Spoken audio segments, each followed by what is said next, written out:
A princess who had everything but did nothing. A magical challenge is given. A harsh lesson learned. Can effort weave magic? Like, share, and subscribe, and let's begin the story.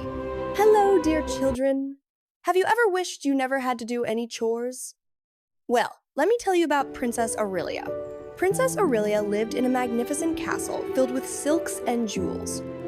She was known throughout the land for her beauty and for being terribly, terribly lazy. Every morning, maids had to gently wake her, Your Highness, dress her, even brush her long golden hair while she yawned. Oh, must we? Can't I just stay in bed all day? While Aurelia lounged eating sweets, the people of her kingdom worked hard. Bakers baked bread, farmers tended fields, and weavers made cloth. Everyone contributed, didn't they? Her father, the kind King the Wren, worried about her. My dear daughter, a princess must understand her kingdom. And that means understanding effort. Why bother, Papa? Everything I need is brought to me. She didn't see the value in work at all.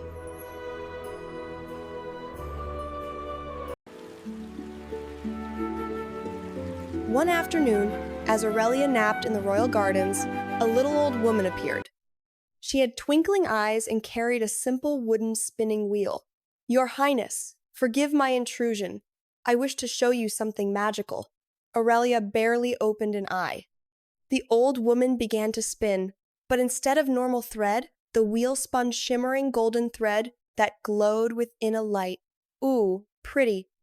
This is thread of diligence, Your Highness.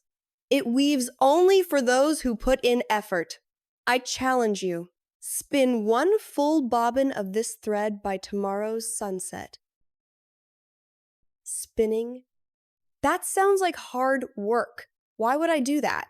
Because if you don't, you will learn the meaning of work firsthand, far from this castle. And just like that, the old woman vanished, leaving the spinning wheel behind. Aurelia just shrugged, calling for her servants to take the strange wheel away. She went back to her nap. Did she really think nothing would happen? The next day came and went. Aurelia spent it reading, eating, and napping. As the sun began to set, painting the sky orange, something weird happened. Oh! What's happening? Aurelia found herself standing not in her luxurious room, but in a simple, unfamiliar village square. Her silken gown was replaced with plain, coarse cloth. The castle was nowhere in sight. Where am I?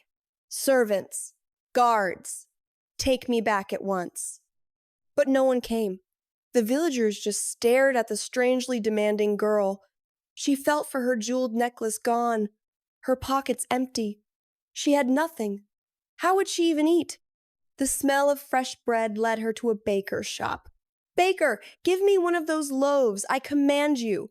Commands, don't fill bellies here, miss. Do you have coin or are you looking for work? Work? Aurelia didn't know the first thing about work. Reluctantly, hungry and humbled, she agreed to sweep the bakery floor for a piece of bread. It was harder than it looked.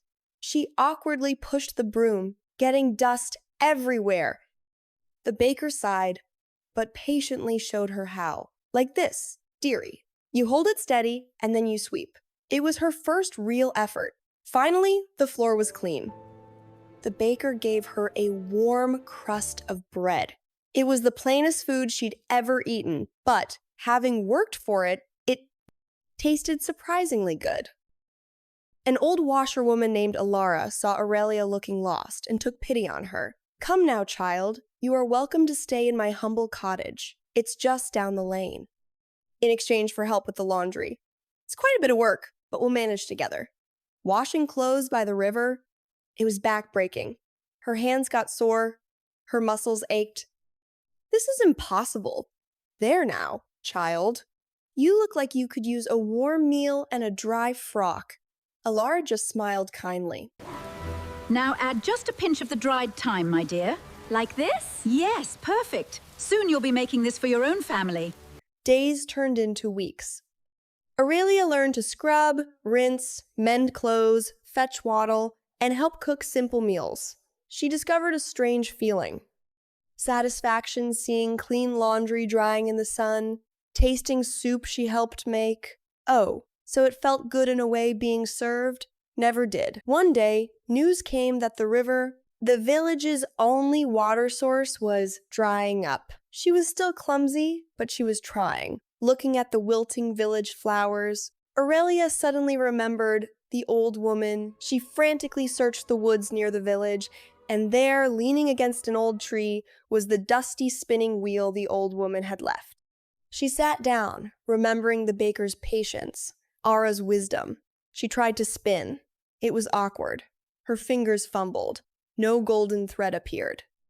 She took a deep breath, focused all her effort, remembered the ache in her muscles from laundry, the concentration of mending. She spun again, truly trying her best, and slowly, magically, a single strand of glowing golden thread of diligence appeared. By morning, she had a full bobbin.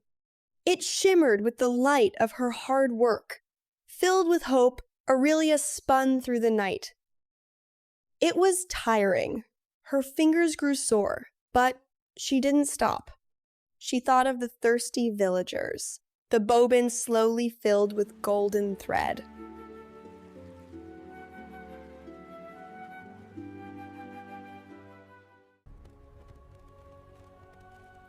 Following an instinct she didn't understand, she took the golden thread to the dry riverbed and began weaving it into the parched earth.